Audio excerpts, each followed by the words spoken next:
Story 1. I was dead for 6 minutes. I was lying on the gurney, and I was getting colder.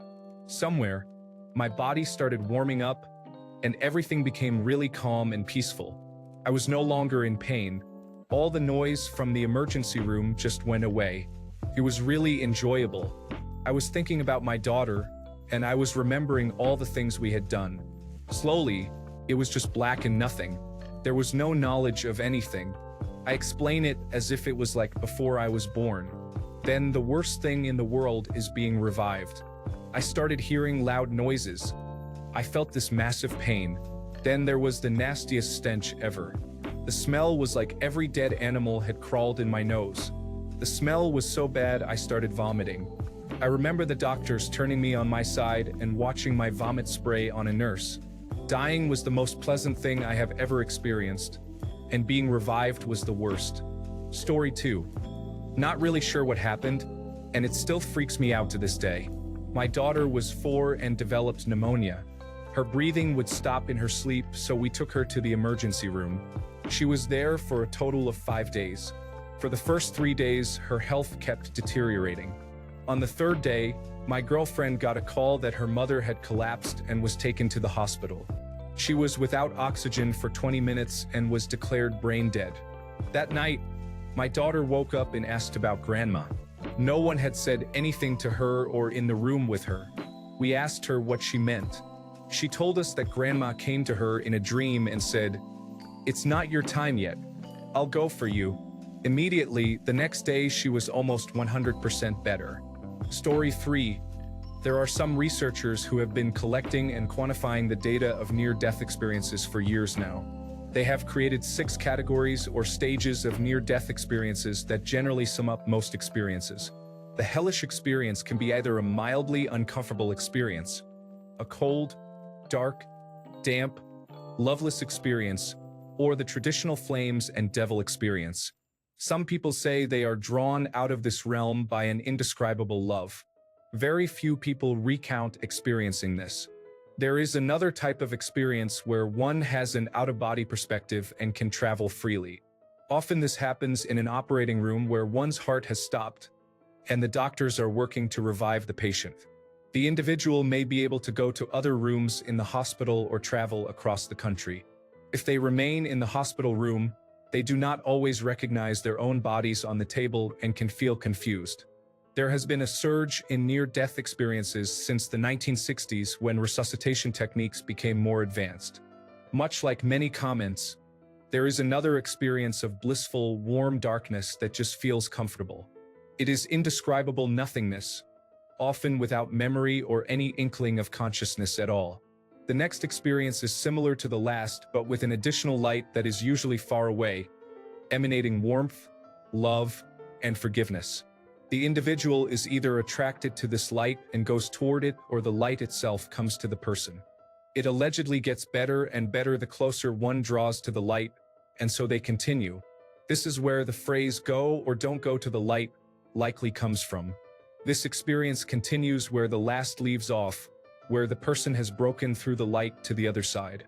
They are now experiencing a love, compassion, forgiveness, state of consciousness that is unlike anything they can put into words. Sometimes they encounter a sort of guide, which could be a loving anonymous being or a religious figure. If they experience this, it is sometimes linked to their beliefs on earth, but not always. This experience is sometimes accompanied by the most beautiful music. This being may present them to loved ones or show them a life review, which is a very common experience of those who have had near-death experiences. It may be at this point where the individual decides or is told to return to their body because they have work left to accomplish in their lives. Many people cite that as their reason for coming back. The final experience goes beyond the previous state of love and consciousness and is experienced only by relatively few people compared to the others. They say that they experience becoming one with the universe, universal energy that unites everything, or God. They have stated that they understand everything, and that knowledge is known just by thinking of a topic. People have different words to describe all these experiences, but what they typically agree on is that words themselves cannot come close to explaining their encounter for all of the aforementioned near-death experiences. Most experiences are overwhelmingly pleasant, They lose fear of death, and they cannot wait to return to this state. However, they know they must wait. The near-death experiences I've looked into pretty much all fall into these categories, so I'd like to hear any others that might not. As you can tell, this interests me greatly. I want to end this by saying that if you wind up researching near-death experiences, come to your own conclusions about them. Is there a reason for someone to be pushing a certain belief on you? I have confidence that what people say about their experiences, they themselves wholly believe to be true. Whether or not you do is up to your own judgment. There are people who make videos and give talks about near-death experiences they supposedly experience, but to me, some seem to be fake and over-rehearsed. Take what you want from my thoughts, and if you have any questions about this, I've done a fair share of looking into the topic and would love to discuss further. If you want any guidance on where to look first into gaining your own knowledge of near-death experiences, I can definitely help you find something. Story 4. I think about death a lot, like an insane, worrying amount. I cry about it a lot too. I'm terrified to die, I'm terrified of what comes after, and I'm terrified of losing people I love. This thread has actually made me feel a bit better about it, so thank you. I lost my mom last year, and I remember her telling me when I was little, because I would say it first, that she was scared to die. I'm glad to know that it isn't as bad as we both thought. Story 5. Anaphylaxis wasn't breathing. I considered all the hallucinations I experienced likely due to a hypoxic episode until I told my mom what I saw. A middle-aged man who wasn't in scrubs standing still at the end of my bed while all the staff were running around and doing their business. I was having a non-verbal conversation with him, and he was telling me to calm down and focus on breathing. He wore a tropical-style button-down shirt, one of those old-school newsboy hats, and had a very pleasant demeanor. Mom showed me a photo of my grandpa that I had never seen before, and it was the guy at the foot of my bed, and he died before I was even born. Edit. Didn't know this would comfort so many people. Just remember not to worry too much about death, and remember to enjoy your life while you have it. Story 6. A friend of mine described it as deeply relaxing, and that she could feel herself drifting away but was brought back just as she was ready to leave. After that, she embraced life and death. She said she does not fear death anymore since it was so relaxing to experience. Story 7. My girlfriend is anaphylactic, and it is triggered by a chemical called salicylate, found in pretty much every food. When she was in high school, she had her first big reaction, and the school nurses refused to administer her auto-injector for adrenaline until the ambulance got there. Obviously, having an anaphylactic reaction doesn't give you a lot of waiting time, so by the time the ambulance got to her school, she was in pretty bad shape and barely conscious. The paramedics immediately administered one of her auto-injectors, called the nurses fucking twats, and loaded her into the ambulance as her mother arrived. She continued to fade, so they gave her a direct injection of adrenaline this time. Still nothing. They gave her a second direct injection of adrenaline, and this time it hit her about 30 seconds later all at once, and her heart failed. She stopped breathing, no pulse, nothing. Dead to the world. For about 2 minutes and 46 seconds, she was clinically dead. The scariest thing is, she saw nothing. She tells me that when you are losing consciousness, you can't tell the difference between waves of drowsiness and when your body actually shuts down. All she saw was the darkness of her eyelids, and it felt like going into an extremely calm sleep where she couldn't hear or feel anything, and she didn't mind it.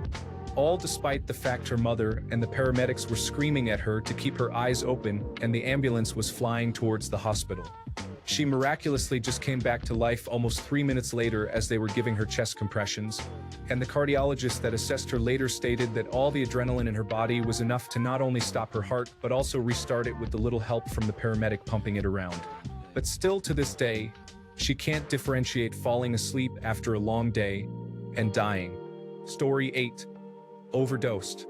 Flatlined. Didn't see a damn thing. When they hit me with naloxone, I woke up really mad, ripping IVs out of my arms, cursing out the poor, amazing staff who saved my life. Good times. 6 years ago now, with all that behind me, luckily. Story 9. A black void. Then waking up in the emergency room surrounded by people running around like crazy. I was cold as fuck, but in reality just room temperature. I had to add and say that it was relatively peaceful, like being wrapped in a big warm blanket. Story 10. My wife and I discussed this at length. 4 years ago, she died twice in 3 months, needing full resuscitation both times. Both were lengthy rescues, and one resuscitation lasted for nearly 40 minutes. I asked her later, when she had recovered, if she remembered anything at all during the times she was clinically dead. She remembered nothing. Blackness. No light, no relatives, and no former pets waiting for her. Just black.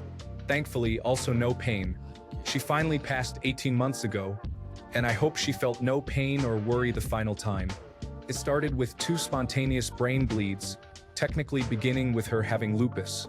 The first brain bleed led to her passing, but they performed a craniotomy, revived her, then a rebleed occurred. The trauma from all that caused her lupus to worsen, which led to complete kidney failure and another cardiac arrest, passing and recovery, which led to 2 strokes. She recovered enough to be home and mostly independent, but had to go to dialysis 3 times a week for 3 years. She passed the final test to get on the kidney transplant list on Wednesday and had a massive cardiac and respiratory event at dialysis on Friday where she passed again, but was kept alive on life support. I waited a week hoping for recovery, but we disconnected life support per her wishes, a topic we had talked about many times. Story 11. I know 3 people who have been clinically dead and have come back. What they described is something much different than what people are discussing here. They all said, if you paraphrase, that it feels as if you're passing out. Someone compared it to overdosing on nitrous oxide, a feeling of your consciousness slowly getting focused into one point in the exact middle of your head, while your limbs lose feeling in a tingling, pleasant way, and then you lose consciousness. One girl said that when she came back into consciousness, she was hallucinating because she had no idea what was going on, and she started dreaming of something safe, like her mother hugging her in a warm bed. Story 12.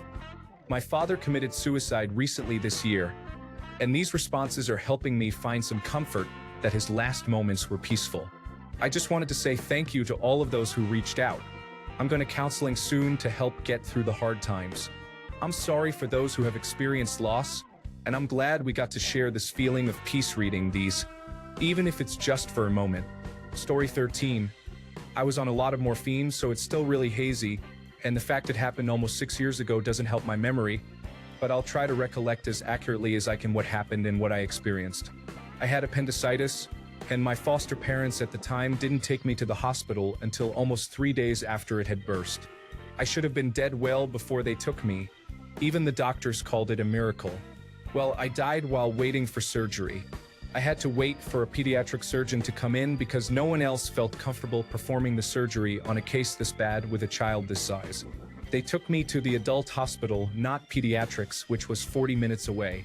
I was 14, 5'3", and weighed 75 pounds soaking wet. While I was waiting for the surgeon, I was in a room with the doctor, my 2 foster parents, and my grandmother, who is a registered nurse. As I said, I was really drugged up and couldn't focus on much or do anything. The monitor I was hooked up to would beep really loudly from time to time, and the intervals between beeps started to decrease rapidly. Turns out I wasn't breathing. I was conscious for the most part. I just kept forgetting to breathe. Doctors had to keep nudging me so I wouldn't sleep. I just remember being annoyed at this loud beeping that kept me from enjoying a nice sleep. The doctor had to step out for a second, and my grandmother assured him she could look after me for a moment. Unfortunately for her, she was out of her mind with rage at my foster parents. She didn't hold anything back. My grandma is a sweet, Mormon Uten without a rude bone in her body. Well, I heard quite a few insults. She didn't notice I had passed out until the monitor signaled I had flatlined. This is the part where I died and is by far the most vivid part of the experience. I remember being capable of thought, but no thoughts were in my head. I can only describe it as being conscious of my spirit, but without a body for my thoughts to be processed in. I just kind of existed without feeling, thinking, or being anything. I was floating. Honestly, at the time, it was a great feeling. I don't remember any visions of people, family, places, or anything like that. But I felt something wrap around me and comfort me. Without talking, I was assured I was okay, that there was nothing to be worried about, and at that point, my thoughts returned. I knew at that moment, without knowing how long I'd be able to keep thinking, that I had to go back. I didn't want to, But knowing that the last thing I'd see before I left mortal life was these two people who had abused me and neglected me, that did it. I wanted to get back to my body, fix my life so I could go back and live with my biological parents and feel loved again. In that moment, that's all I cared about. And then I sort of willed myself back. Doctors had tried to resuscitate me but had failed. Everyone was shocked when I opened my eyes, and seeing the tears in my grandma's eyes after thinking she'd lost me, that did it. I fixed my life, reinvented myself, and threw out all my anger, depression, rage, and everything else that put me in Brent and Karen's home. Honestly, the only anger I felt, the kind that makes you want to do anything possible to release it, in the last 5 years since I moved from their home is when I think about them and how they're still fostering youth, probably doing the same things with those kids. I live about an hour away from where they are now, and I have to restrain myself from driving up there, taking those kids, and going to the authorities with an explanation. The only reason I haven't done that is because I've tried telling the authorities what kind of people they are. I guess the words of a troubled youth don't stack up against the lies from people who have practiced this for years. Anyways, sorry for the rant at the end. I know that wasn't entirely what you'd asked, but it felt good to type out. Thanks for asking this question. It's been surprisingly therapeutic talking about this.